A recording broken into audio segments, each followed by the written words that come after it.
سب سے بڑا سوال اس وقت یہ ہے کہ کیا پاکستان غزہ کے پیس پلان جو ہے سو کالڈ اس کے لیے اپنی فوج بھیجے گا، جو ایک مسلمان ممالک کی ایک فورس بن رہی ہے۔ رائٹرز کی خبر ہے کہ ڈونلڈ ٹرمپ جو ہیں وہ مصر ہیں کہ پاکستان اس میں تعاون کرے، اور پاکستان کے فیلڈ مارشل عاصم منیر صاحب کو دوبارہ سے واشنگٹن بلایا گیا ہے، اور وہ عنقریب جائیں گے۔ وہاں پہ کیا بات چیت ہوگی، کیا، اور اس میں ذکر کیا گیا کہ یہاں پر ڈومیسٹک بیک لیش ہوگا، کیا بیک لیش ہو سکتا ہے ممکنہ طور پہ، اس کے اوپر بھی تھوڑی سی بات کر لیں گے۔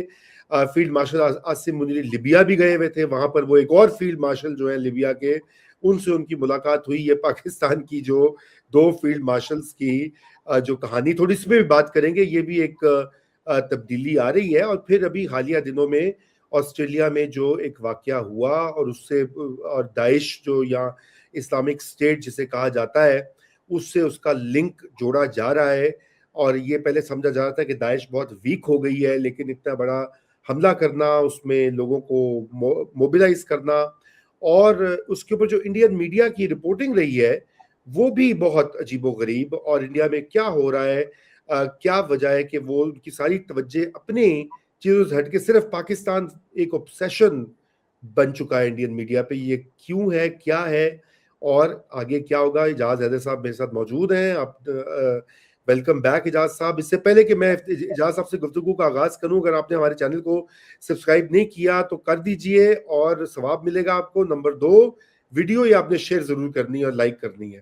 جی اجاز بھائی، سب سے پہلے تو یہ رائٹرز کی خبر، اور اس کے اوپر ہم پہلے بھی بات کر چکے ہیں، آپ کا بڑا اس پہ سخت ویو تھا کہ آپ نے کہا تھا کہ یہ بالکل نہیں ہمیں کرنا چاہیے۔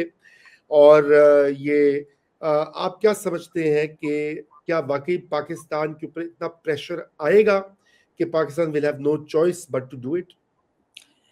چونکہ آپ نے بات کا آغاز ایک بہت گمبھیرتا کے ساتھ کیا ہے، تو اس سے پہلے ذرا ہلکے موڈ میں یہ کہہ دوں کہ وہ جو آپ نے کہا نا کہ چینل کو سبسکرائب کریں، تو اس کے ساتھ آپ کا ایک فکرہ ہوا کرتا تھا جو بہت دلچسپ تھا۔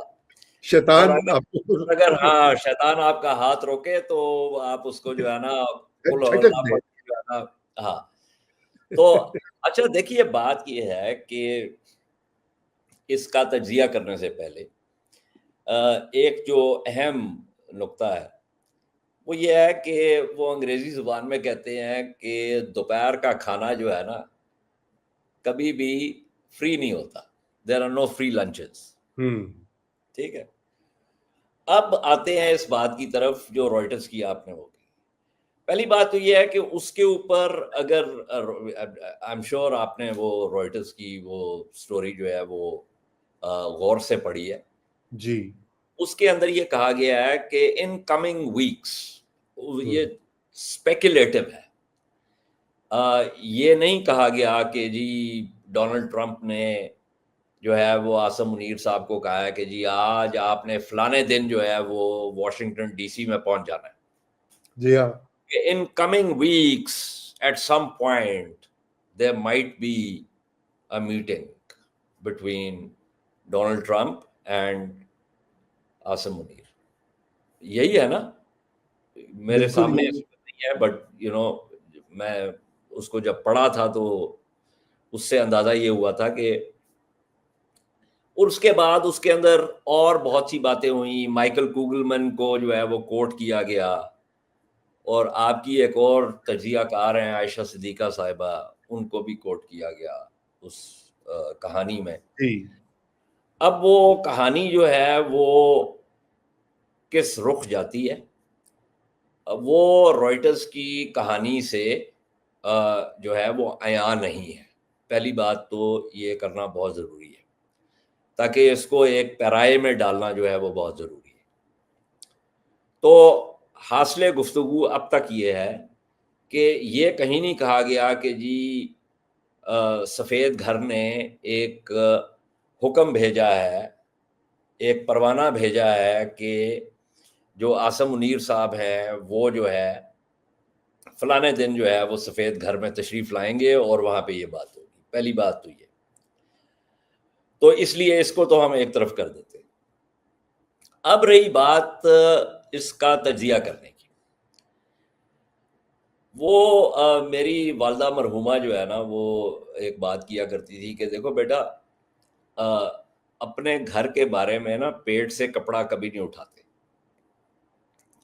اس کا مطلب یہ تھا کہ اپنے گھر کے معاملات جو ہیں ان کو اپنے گھر کے اندر جو ہے سدھارنے کی ضرورت ہوتی ہے. اس کو محلے کے سامنے نہیں لے جانا ہوتا یا اس کو دنیا کے سامنے نہیں لانا ہوتا. اب پہلے تو آپ مجھے ایک بات بتائیں, یہ چونکہ ہر پروگرام میں سوال آپ مجھ سے پوچھتے ہیں تو اب میں ذرا یہ رول جو ہے وہ ریورس کرنا چاہ رہا ہوں آپ کے لیے. میں آپ سے سوال پوچھنا چاہ رہا ہوں. اس ملک میں ایک نامنل طور پر یا ایک سمبولک طور پر ایک سویلین حکومت ہے. بالکل. انتخابات ہوئے تھے, پھر ایک سویلین حکومت کا قیام ہوا. ابھی ہم اس بحث میں تو پڑھ ہی نہیں رہے کہ وہ کس قسم کے انتخابات تھے, لیکن ہم یہ کہہ رہے ہیں کہ انتخابات ہوئے, ایک سویلین حکومت کا قیام ہوا.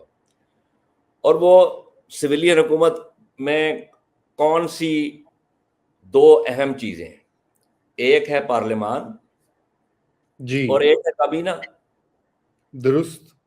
اور جو آئین پاکستان ہے آن دا فیس آف اٹ, اس میں جو سویلین چیف ایگزیکٹو ہوتا ہے جس کو ہم کیا کہتے ہیں رضا رومی صاحب؟ وزیر اعظم. وزیر اعظم کہتے ہیں, ہاں, وزارت عظمیٰ. تو وزیر اعظم جو ہیں وہ اس سویلین حکومت کے اور پاکستان کے اس وقت جو ہے وہ حکمران ہوتے ہیں.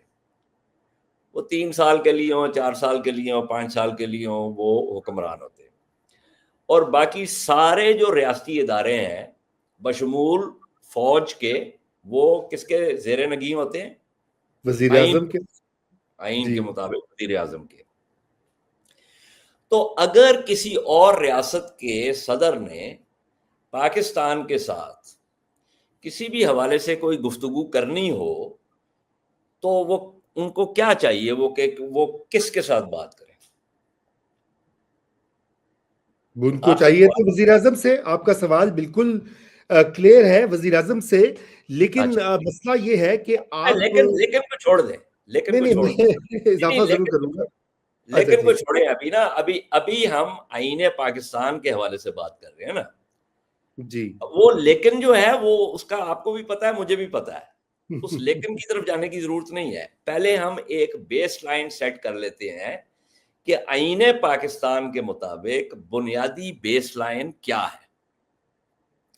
تو پہلی بات تو یہ ہو گئی کہ رائٹرز کی جو کہانی ہے جو کہ ابھی تک تخیلاتی ہے, اس کے بارے میں کوئی جو ہے نا وثوق سے بات نہیں کی جا سکتی.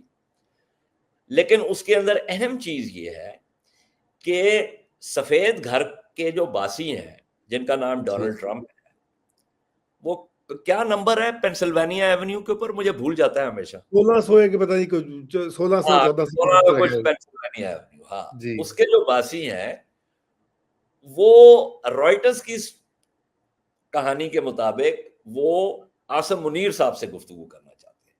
جی. تو پہلی بات تو یہ عیاں ہو گئی کہ دنیا کو اس بات کا پتہ چل گیا کہ 8 فروری کے انتخابات کے باوجود کیا فرق ہے اصلی حکمران میں اور نقلی حکمران میں.